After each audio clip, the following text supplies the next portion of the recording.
Ito po yung ating main verse ngayon, Roma 12 verse 2. Actually, alam nyo na rin po ito, pero pakinggan lang po natin.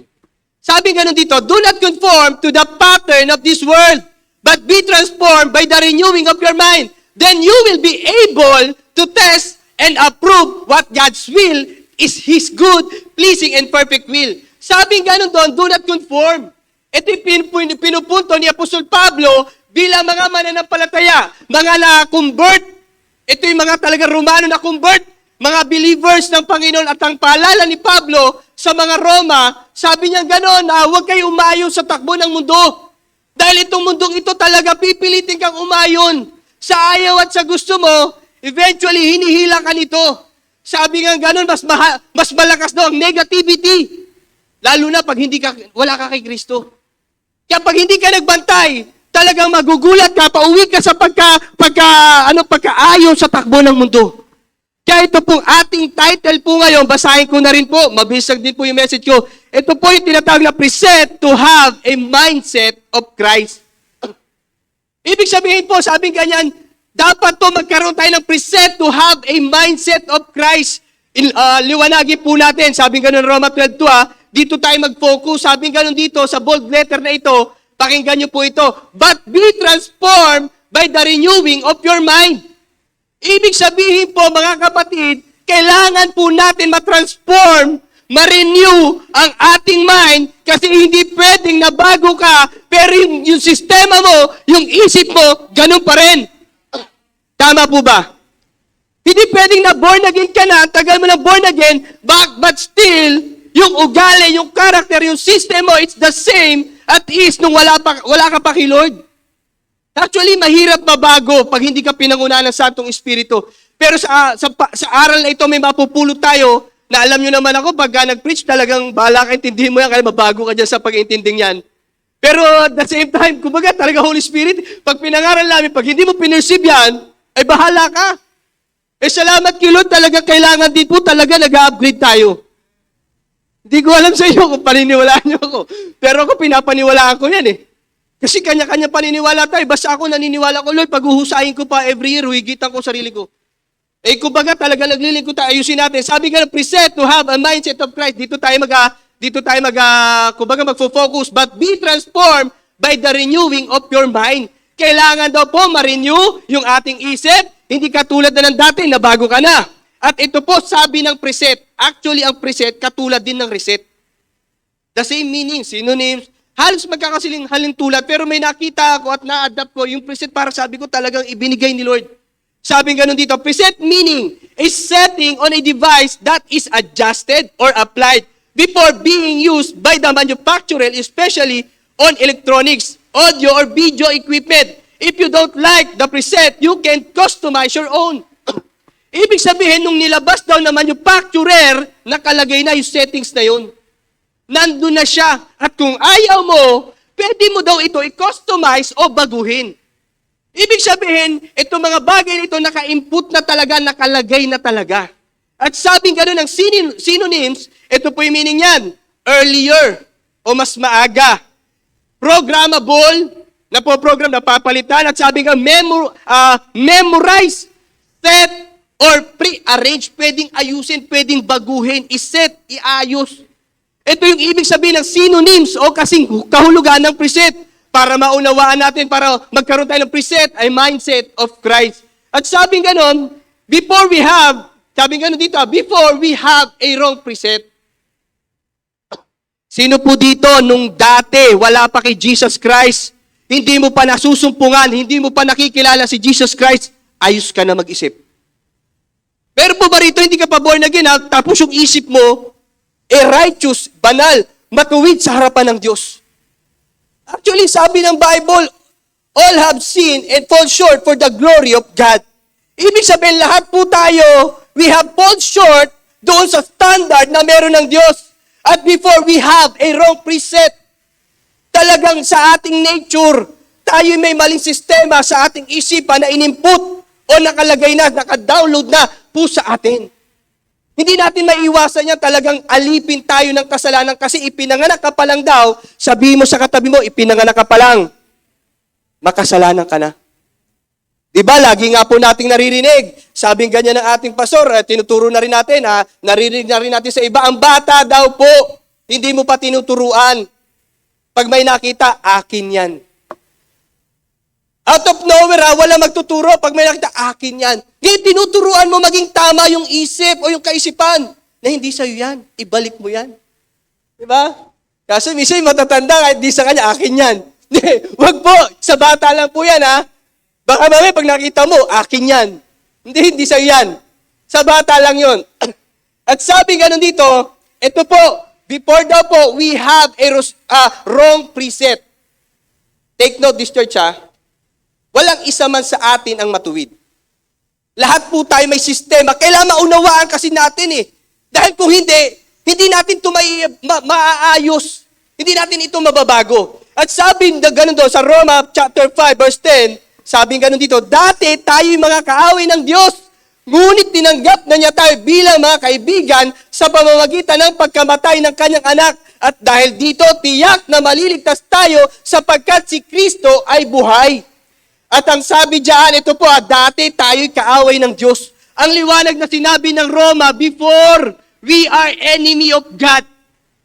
Walang isa man dito na talaga makakapagsabi na wala pa siya sa church, hindi pa niya kilala si Kristo, hindi ko kalaban ng Diyos. Ang totoo, mabait ako, pastor. Ang totoo nga, kailan ako na born again, doon ako naging masama eh. Hindi po. Hindi po, talagang dati po talaga, sabi nga niliwanag na ng Bible, kaaway tayo ng Diyos. At ang sabi po ng Roma 1:28 verse 31, magbabasa lang po tayo. At ayon sa ipinagpasya nila, wag mapasta kaalaman nila ang Diyos, hinayaan sila ng Diyos sa kaisipang taliwas upang gawin nila ang mga bagay hindi karapat-dapat.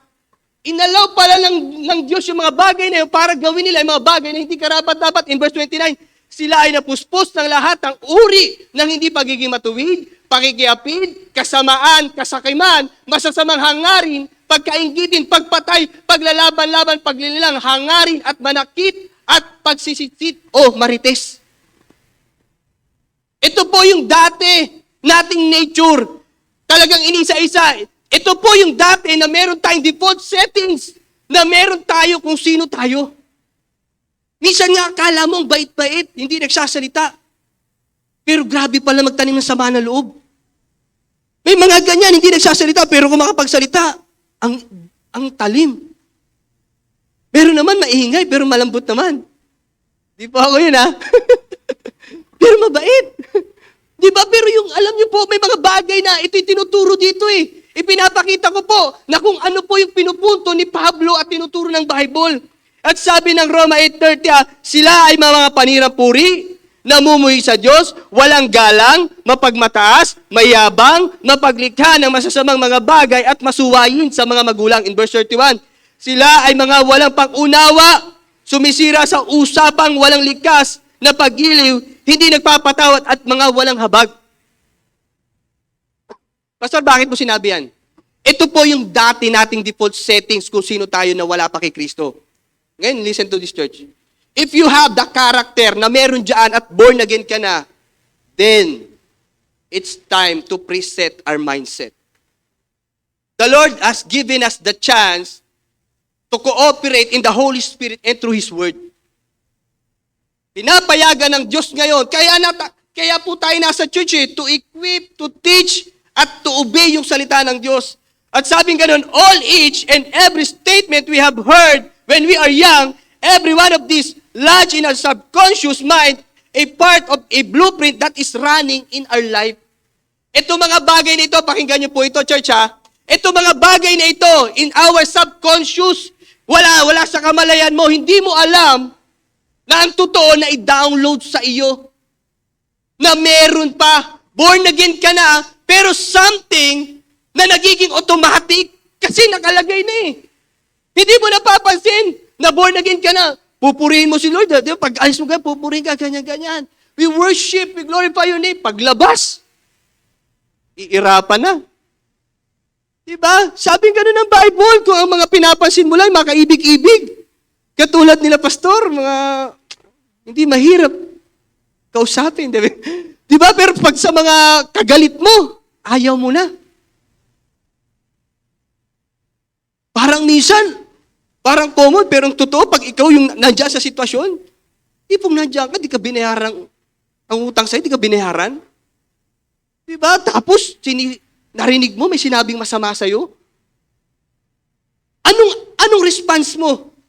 Actually, if you have the character of merong ganyan, baka hindi mo alam, merong kang daladala na kailangan pang alisin at baguhin. Ito yung mga bagay na naka-blueprint. Ibig sabihin ng blueprint, sa ayaw at sa gusto mo, dito ka nag-automatic. Ito yung pundasyon kung sino ka. Ngayon, pastor, sabing ganun, di ba, nabago tayo sa biyaya ng Diyos. Alam niyo po ba, maraming born again, maraming nakilala kay Kristo. Gaya nga po ng sinabi ni Mugandi, pakinggan niyo po ito Sabi niya ganun, I like your Christ, but I don't like your Christianity. Ang totoo, ang hindi mahirap pa-born again. Lalo na kung nakikita yung pag-ibig ni Kristo sa bawat isa.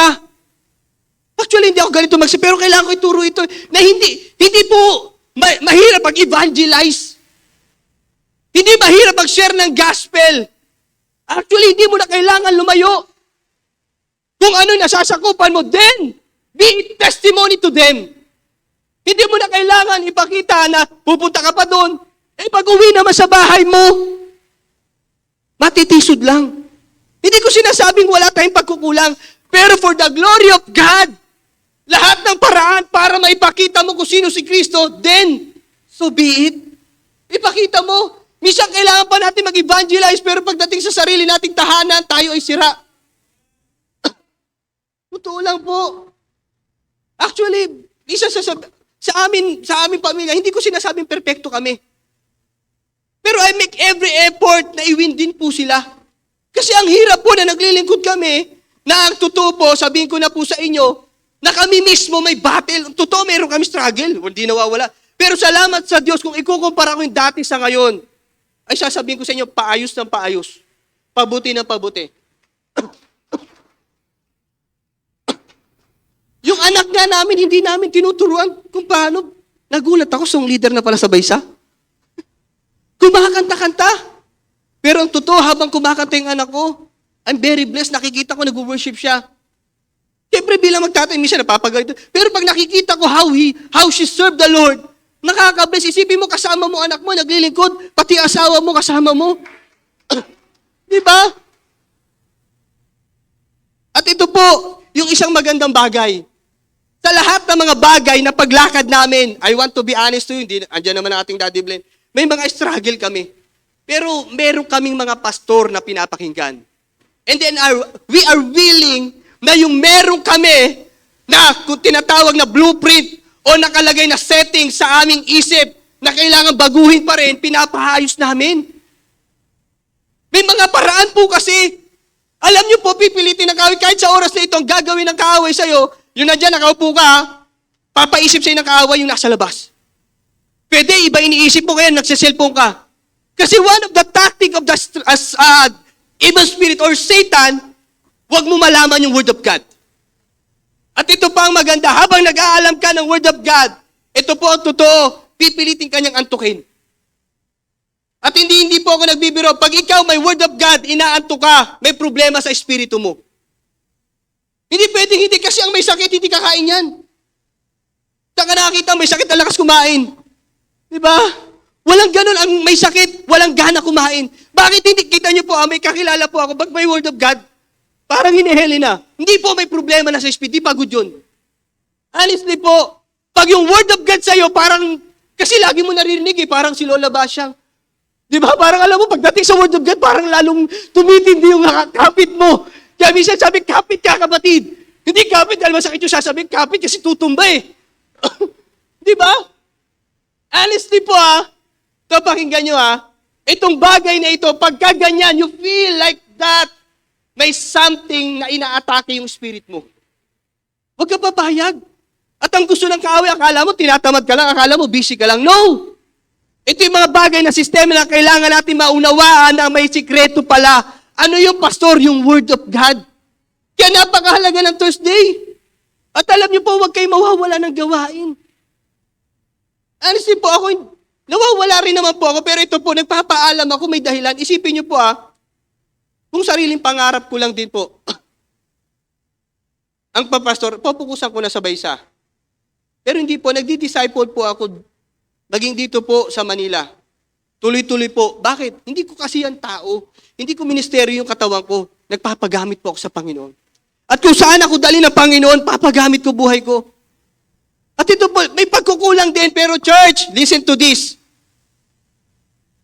Dapat mabago yung ating concept.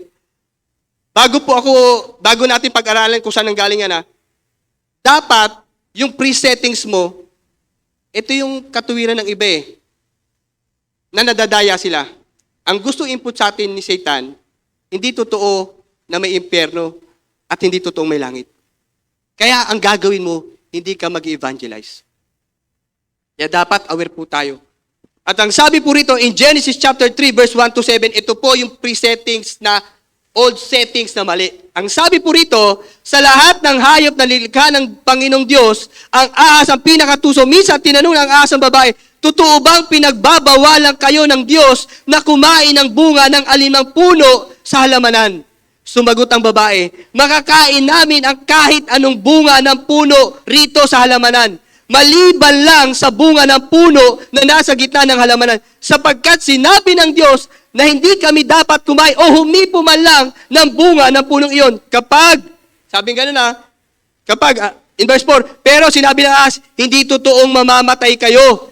Sinabi yan ng Diyos dahil alam niya na kapag kumain kayo ng bungang iyon, mabubuksan ang mga isip ninyo at magiging katulad na kayo na makakaalam kung ano mabuti at masama. In verse 6, nang pinagmasdan ng babae ang puno, napakaganda nitong tignan at ang bunga parang masarap kainin at dahil sa pagnanais niyang maging marunong, pumitas siya ng bunga at kumain ito.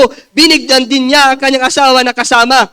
Tapos sabi ng verse 7, pagkatapos silang kumain, nalaman nila kung ano ang mabuti at ang masama. At napansin nila, hubad pa sila. Kaya pinagtagni-tagni nila ang mga dahon ng puno ng igos para itakip sa kanilang katawan. Nung unang creation pa lang, dito nagsimula yung default setting ng tao kasi God created na kawangis niya.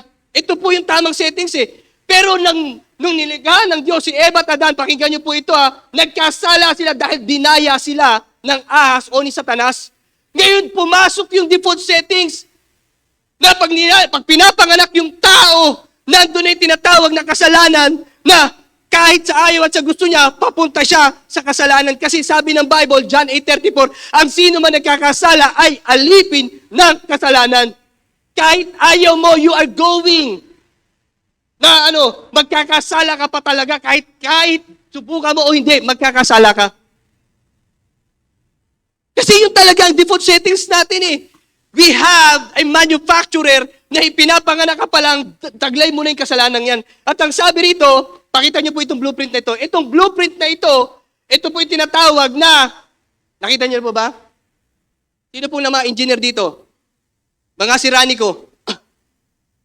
Yan po, bago itayo yung building may blueprint para po maitayo ng tama. Ngayon, hindi tama ang blueprint na meron tayo. Kaya nga dapat i-preset natin. At alam niyo po ba, naririnig natin lagi ito. Church, pakinggan niyo po ito.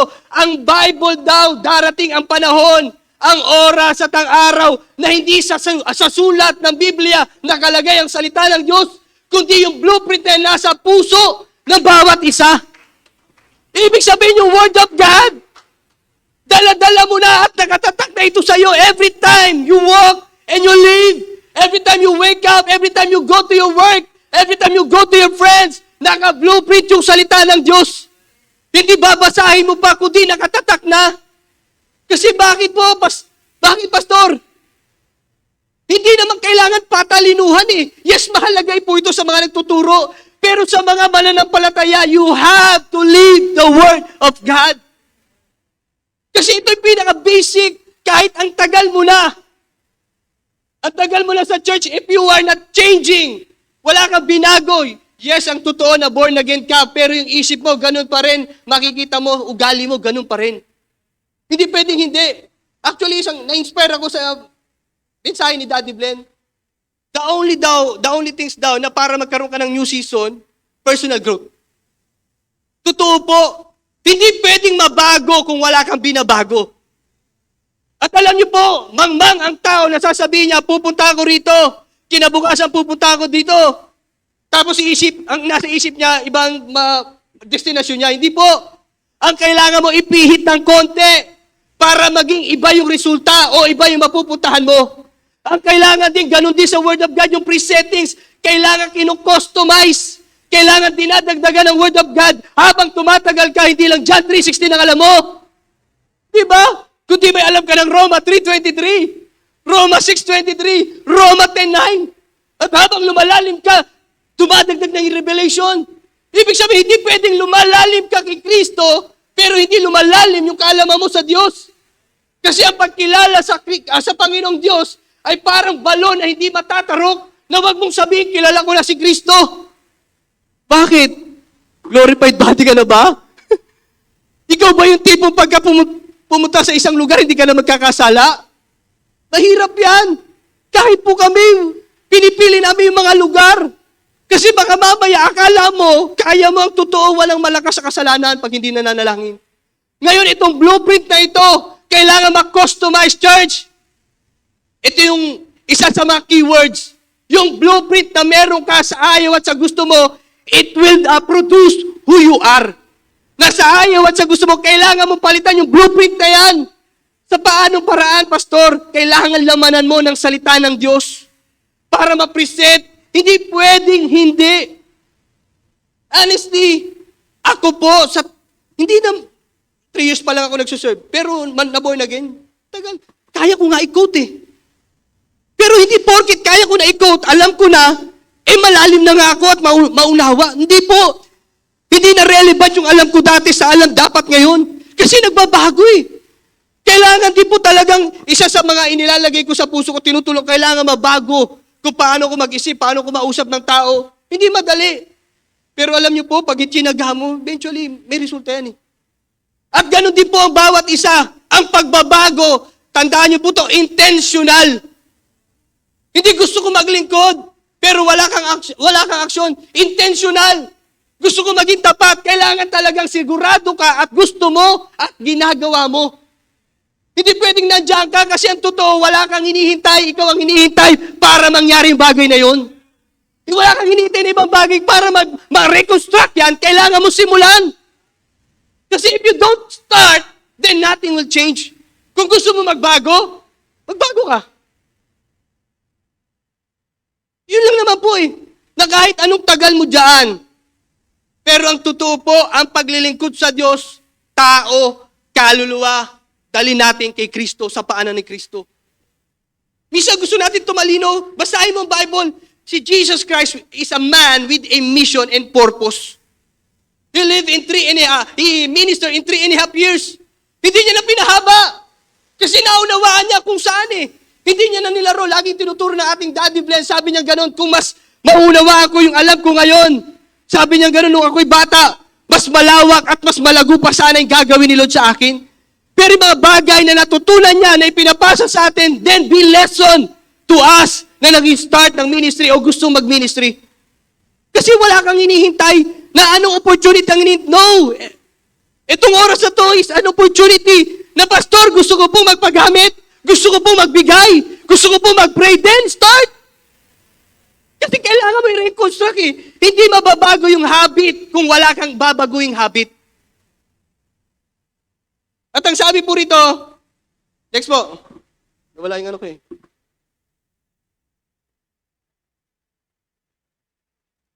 Bigyan ko lang ng mga konting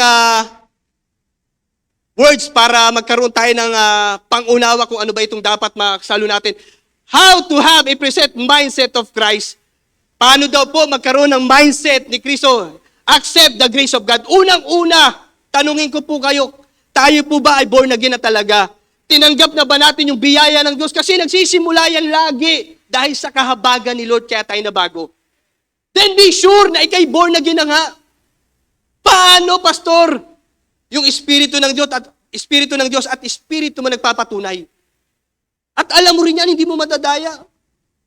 Pangalawa po, sabing ganun dito have a relationship with God through prayer and devotion. Very basic po ito. Ito po yung tinatawag na para daw magkaroon ng mindset o ma-preset yung ating isip, mabago, magkaroon ng relationship with God through prayer and devotion. Sabi nga ng ating Pastora Men, di ba? Hindi lang yung maghapon ka nagpipray, kundi kahit nasaan ka, praying without ceasing, you are connected to the Lord. You are devoted to the Lord. Ibig po sabihin, church, para hindi tayo mapag-isahan ng kaaway, saan man tayo nandun, yung spirito mo connected sa Diyos. Tayo at sa gusto, kahit po kami mga naglilingkod, dapat kami nasa trabaho, malingat lang po kami, yung kasalanan andyan eh. Totoo lang po. Hindi natin, alam mo, minsan, hindi po ako nagbibiro ang lakas ng kasalanan. Kaya kung hindi ka magre-relay sa lakas si Kristo, you are falling apart. Makikita mo ang sarili mo pauwi sa dati mong buhay. Kaya kailangan you are always connected to the Spirit. Huwag mo sabing, alam ko na yan. Diba, sabi nga ng ating daddy, yung taktika mo, yung strategy mo, hindi na pwede doon sa kalaban mo ngayon.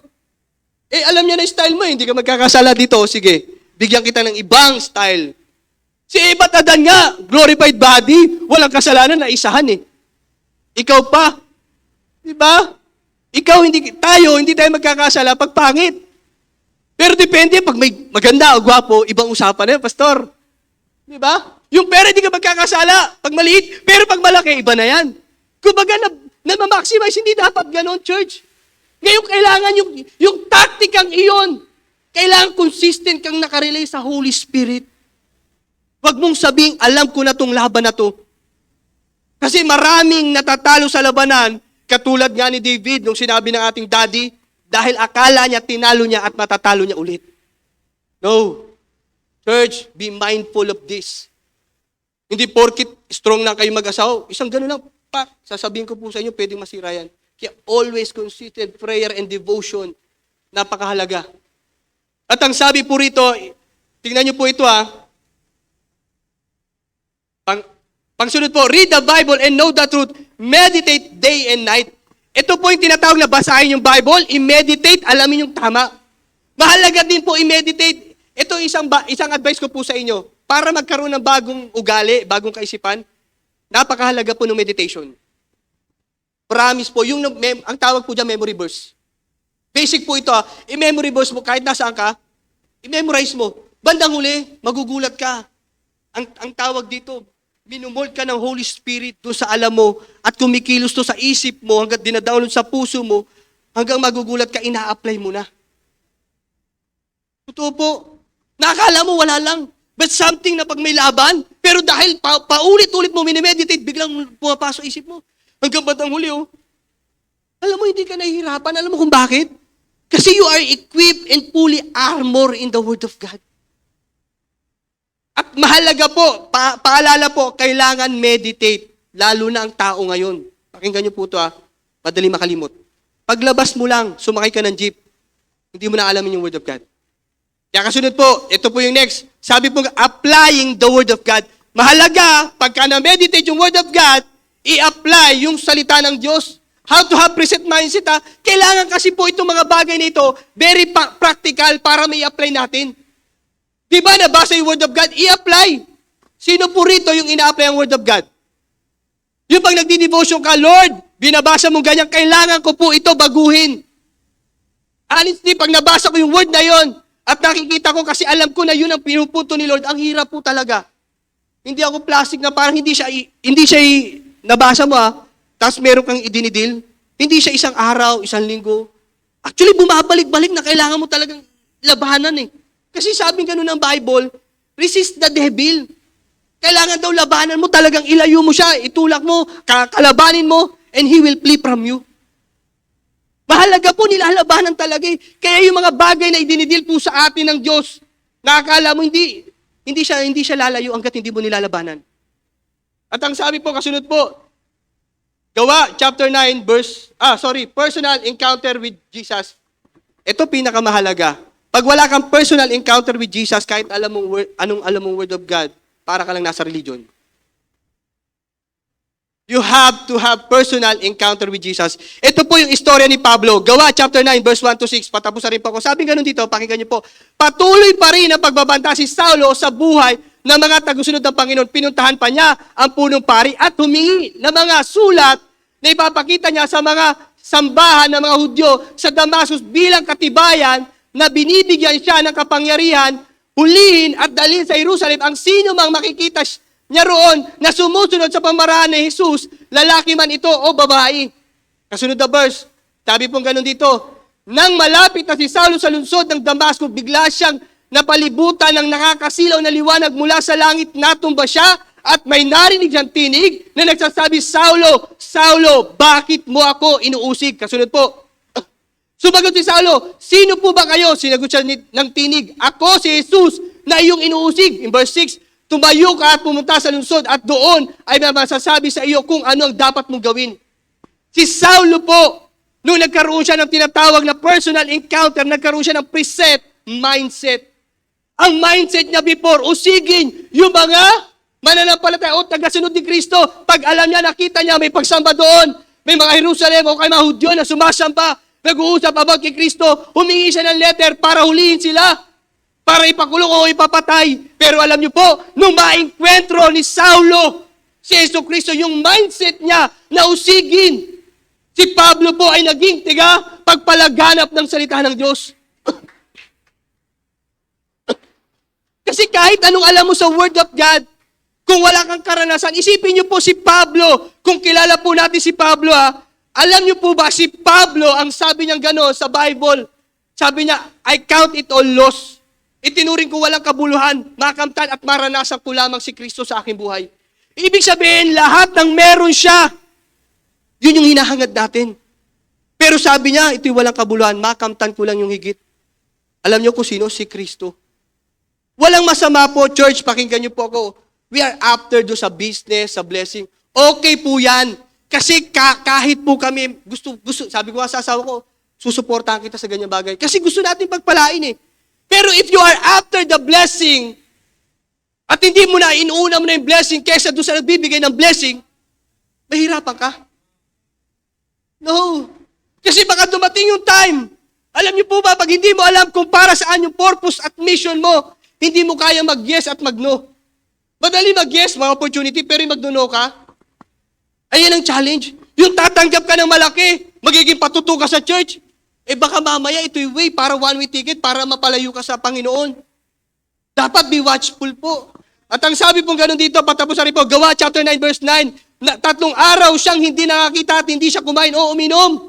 Si Pablo po hindi nakita uminom, ito po yung talagang karanasan niya sa Panginoon. At ang sabi po rito, Gawa 26:28, ito po yung presetting ni Pablo.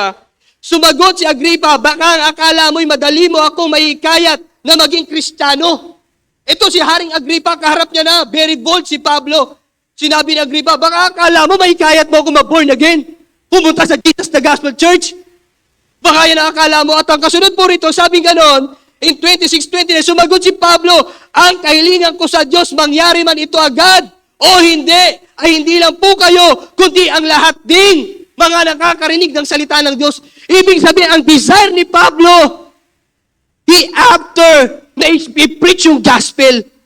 Kasi sa atin po, sa atin naman, gusto natin pagpalain para i-preach yung gospel, okay po yan. Pero if you are compromising, na nakakalimutan mo na, mahirap po i-balance pag hindi ka nakalan kay Lord.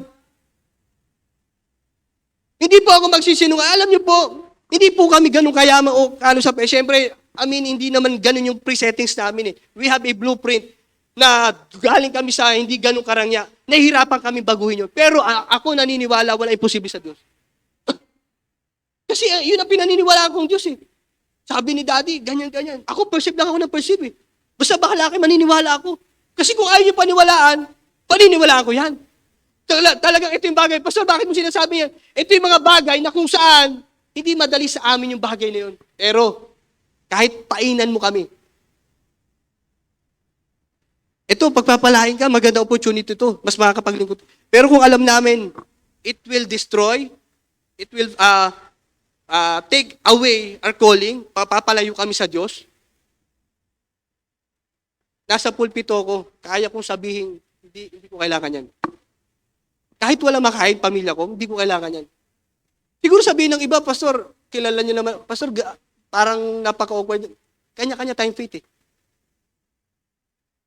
At gagamitin ka ni Lord according to your faith. We are serious. Yes, we are after. Sino bang ayaw ng pera at ng pagpapala? Sa totoo, pag binless nyo nga ako, masaya ako eh. Di ba? Hindi po ako nagpaparinig. Pagpapala sa inyo yan. Di ba meron pagkapagalito? Hindi po. Di ba masaya ako eh. Pero kung para doon lang, hindi. Maraming opportunity, pwede nga ulit ako magbenta ng sak, pero hindi ko pwedeng gawin yan kasi alam ko yung calling ko eh. At ito po, hindi papayag ang Diyos. May waiting season lang. Hindi papayag ang Diyos. Inuna mo siya. Mapapahiya ka. Hindi. Kasi nga minsan, madali tayo ganyan. Pag pinaral mo yung mga sinabi ni Daddy Blen, si Caleb, 45 years. Si Abraham, 25 years. Pag inaral mo yung waiting season eh. Kung hindi sila talagang firm at talagang sold out kay Lord, ay wala na eh. Tapat naman ako eh. Babae, niwasan ko. Kulong. Baka pag dumating sa yan, tapat naman ako, pastor. Tapos ito, wala pa rin kami tinatanggap. Baka ilang taon lang, umayaw ka na. May ganyan ba dito? Diba? Naglilingkod naman ako, pero ito ang sasabihin ko po sa inyo. Hindi mo you cannot mock God. Galatians 6:9, whatever you sow, you will reap. Yung mga pagtatanim mo dyan, yung nandiyan ka, nakikinig ka, you obey faithfully. You perceive the man of God. You listen to the word of God. At sasabihin ko po sa inyo, never magsisinungaling ang Diyos na kilala tayo ng Diyos. At alam niyo po ba, yung message yung sa atin ni Pastor Amen, nung Friday, napaprayan sila, Daddy, magkukulaps ako, naramdaman ko, kukunin na ulit ako eh. Hindi malabo kasi siguro 5 times, tanong niyo po sa maguila, lagi po akong kinukuha ng kaaway, dahil sila magpapastor may plano. Pero itong Friday siguro, ay kulit din naman talaga ako. Kapag hindi na ako natutulog minsan sa trabaho. Alam niyo po, nandun talaga sumakit yung bato ko na talagang bigla, magkukulaps ako. Naked ako doon sa CR, hindi ko na alam, parang groggy na ako. Wala na akong pakialam eh. Out of senses na talagang wala na eh. Wala na po talaga. At ang sabi ko kay Lord, una, humingi ako ng tawad. Para sure. Mahirap, eternal lang usapan. Baka sumablay. Di ba? Naninigurado lang naman. Siyempre, ikaw ba, gusto mong tsambahin? Ayoko, gusto ko sigurado. Unang step, nagrepent ako, Lord. Patawarin niyo po ako, totoo po, hindi ako sisinungaling. At pagkatapos kong humingi ng tawad, Lord, alalahanin niyo po kung paano ako naglingkod. Totoo. At dumating yung time na, pag gano'n kasi nakakaramdam ka ng nervyos, kahit anong intent ka. Pag dumating kukunin ka na, yung kaba mo, kasi tinitignan mo yung bathtub, Lord, maliit pa. Wag muna. Handa naman ako, wag lang ngayon. Totoo, yung mga, tinugnan ko si Johnson, ang lambing pa. Naglalambing sa akin yung anak ko dahil may bunso kami, naglalambing siya kay daddy niya eh. Si Caleb malapit sa akin, naglalambing, sabi ko, Lord, wag muna. Nadala mo, salamat kay Lord, pinagaling ako ni Lord. Pinag-pray po tayo ng ating daddy, tumawag ang MD, tulog na ako. Kinabukasan, nagpapahinga po ako sa trabaho. Wala kang choice eh. Pero salamat, kasi tapos na yun, hindi ko pwede damdamin. Laban ulit. Diba? Pastor, ano pinupunto ko? Be faithful to the Lord. Sumunod lang tayo. Huwag ka manghihinawa pagpunta mo sa gawain. Kung ginagawa mo lang yan para kay pastor o sa mga crush mo, ay sasabihin ko po sa inyo, hindi ka tatagal. At sabi nga nun dito, sabi nga nun ng, we have the mind of Christ. Ibig sabihin, to have the mind of Christ, kailangan po sold out ka kay Lord. At yung mga sinabi natin, ina-apply natin. Patapos ang second to the last. 1 Corinthians 2:16. Last verse na po pala to, sorry. 1 Corinthians 3:16. Sabi nga, at 2:16. Ayon nga sa sinasabi ng kasulatan, sino ba ang nakakaalam ng isip ng Panginoon? Meron ba rito may alam ng isip ng Diyos? Wala po. Pero sabi, sino ba ang makakapagpayo sa Kanya? Ngunit tayo, taglay natin ang pag-iisip ni Kristo, kaya nakakaunawa tayo.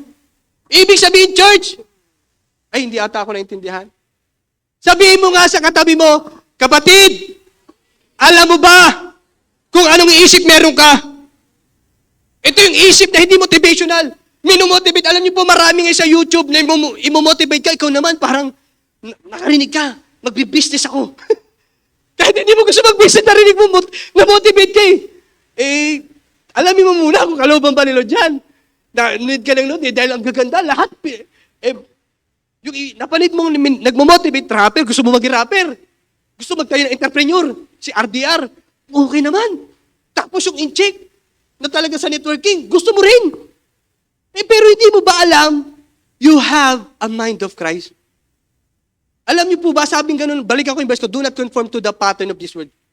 Itong mga nakikita nyo sa social media, okay po siya, it will help. Pero iba pa rin yung nakarelay ka sa Holy Spirit. At sasabihin ko po sa inyo, kahit anong mangyari, I stand firm sa aking Diyos. Nakikita ko okay naman, pero yung saya ko, siguro may problema.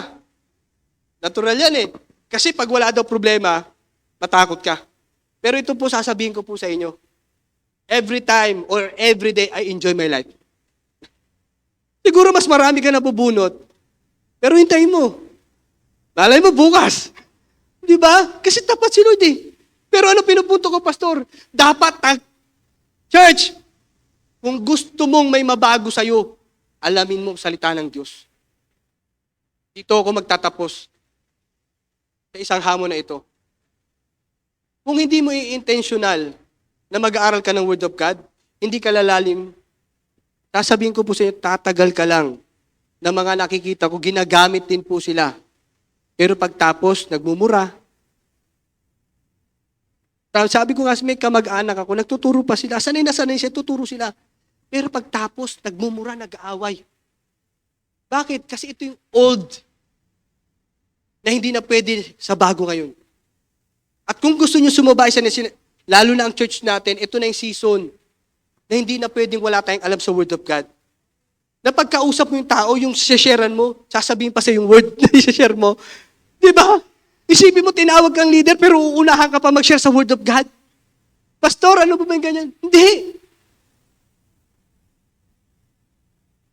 Sabihin mo sa katabi mo, kapatid, reset your mindset. Tayo po tayong lahat.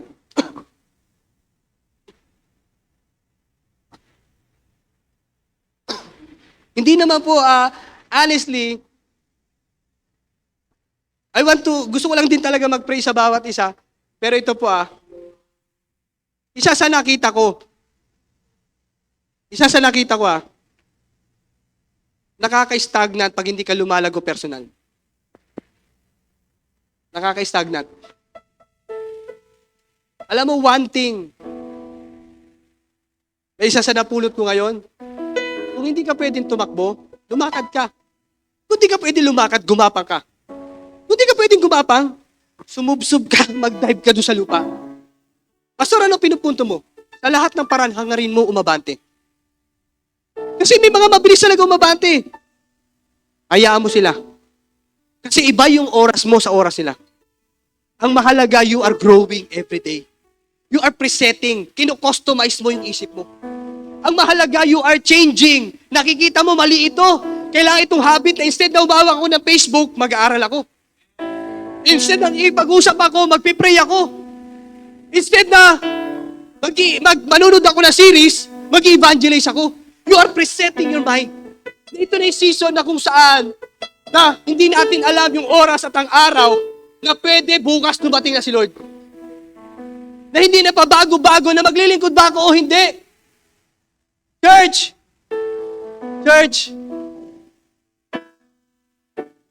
do you know what the mind na meron tayo?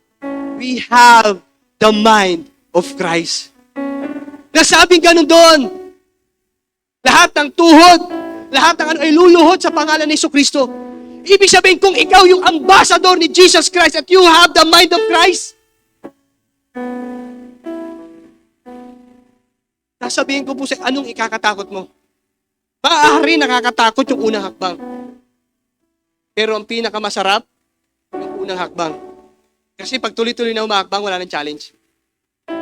This is my challenge. Pagtapos nito, yung mga bagay na gusto mong gawin, gawin mo na. Maaari, gusto mo na talaga maging part ng ministry? Gusto mo na mag-participate sa church? Gusto mo maging heroes? Gusto mo mag-mission? Wala ka nang hinihintay, kapatid. Ikaw ang hinihintay ng Diyos ngayon. Ang church is available. May mga gawaan, nakita mo. Itulong tayo, gawa tayo. Lahat ng paraan para madagdag sa ating pananampalataya at mabago. At huwag po kayo mag-alala. Yung binu-blueprint nyo, yung dinadagdag nyo kung sino kayo, it will develop kung sino kayo sa paglilingkod. Hindi nasayang yung mga years na ni Caleb, ni Abraham, hindi nasayang. Kasi dinevelop yung character at naging blueprint nila na kahit anong sitwasyon, Lord, we will obey and trust you in any circumstances. At pagka ganun ka, kapatid, sasabihin ko sa inyo, ibibigay ng Diyos ang para sa iyo. Kasi hindi masayang.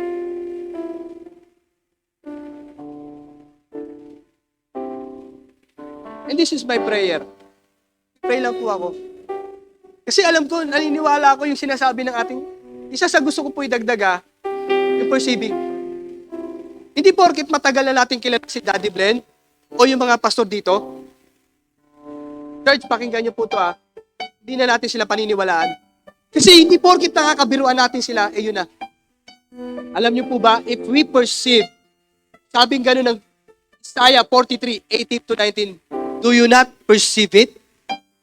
I will make a way in the wilderness and rivers in the desert. Sabing gano'n, perceive mo. Sa kabila ng kawalan, i-perceive mo. Now, sinong gagamitin? Yung mga lingkod ng Diyos. I'm not promoting them.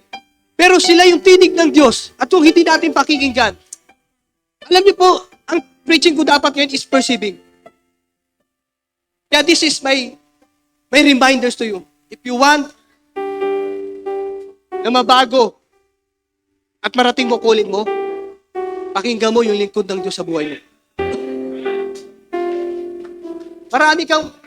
Marami kang mapapakinggan, pero dapat may pinapakinggan ka. At sasabihin ko po sa inyo, pag pinag-perceive nyo po ang lingkod ng Diyos, balikan nyo ako kung hindi totoo. Every word na lalabas sa bibig ng mga lingkod, sa pulpit, it will have a blessings to you. Jesus Christ, kahit sa Jerusalem din nagawa. Kasi hindi siya piniperceive. Si Jesus Christ na yun. Pero if you perceive, nothing is impossible to God. Mananalangin po ako, Lord, sa oras na ito, Panginoon, pinapasalamatan ka namin. At Lord, ang totoo po, maraming beses na kami na nasa church. Pero, in this moment, Holy Spirit, we allow na mag-move ka po. Amen. Especially po, Lord, sa aming tumatayo sa harapan. Lord, gusto ko namin personal na baguhin niyo po kami. Marami pang babaguhin sa amin. Amen. Lord, payagan niyo, Lord God, na itong pagpapala, himala, maranasan namin. Hindi para sabihin, magaling kami, kundi para maipakita sa kanila, Ama, na totoo kayo at tapat. Na Lord, hihintay namin yung oras. Lord God, at ganun din po sa individual ng bawat isa. I pray in the mighty name of Jesus Christ, i-customize nyo po yung isip na luma. And the Lord, i-delete, Panginoon. At let your word intervene, Lord God, and make a blueprint in their heart. At walang imposible sa inyo, Panginoon, na naniniwala kami every declaration ng iyong lingkod, ng aming pastor, ng aming daddy, Panginoon. Sabi nyo in Book of Revelation, listen what the Spirit says to the churches in the last days. Kaya Lord, let your Spirit, Lord God, use your man of God to deliver your message in this church, Panginoon. Nahayaan niyo po na bawat mensahe, pangunahan niyo, isama niyo po kami sa gagamitin niyo sa huling panahon. Lord, we are willing.